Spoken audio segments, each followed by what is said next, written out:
Oh là là, les lutins! Qui a bien pu oublier ces noisettes ici? Regardez autour de vous si vous trouvez un indice. Oh oh! Des empreintes de pas.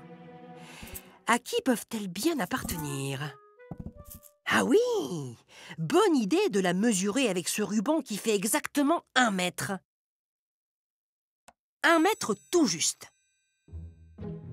Qui peut bien avoir des pieds qui mesurent 1 mètre? Le géant de la forêt, bien sûr! Ah oui, mais il ne mange pas de noisettes. Elles sont trop petites pour son énorme estomac. Ah! Cette empreinte mesure moins d'1 mètre. Mais ce n'est pas assez précis. Il faudrait une unité de mesure plus petite. Oui, cette règle mesure toujours 1 mètre, mais elle est divisée en unités de décimètres et il y en a 10. 7 décimètres! C'est pile la pointure de Mariole le troll. Ah, c'est vrai, Joséphine. Tout le monde sait que Mariole est allergique aux noisettes. Ça ne peut pas être son panier.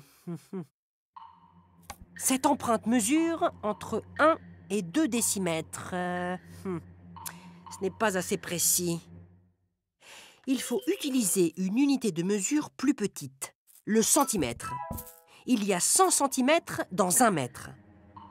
1 décimètre plus 2 centimètres, autrement dit, ça fait 12 centimètres. Alors, les lutins, qui a des chaussures qui mesurent 12 centimètres? Ah oui, Dédé le farfadet. Mais je vous arrête tout de suite. Dédé est en vacances loin d'ici. Il vient de m'envoyer une carte postale. Bien. Aucune de ces 3 empreintes n'appartient au propriétaire des noisettes.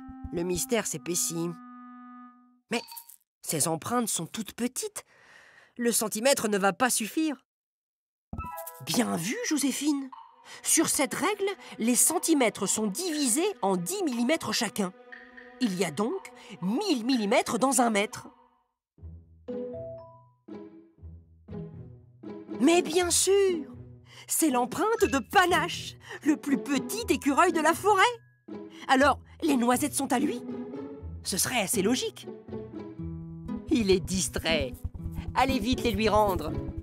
C'est le roi des gâteaux aux noisettes.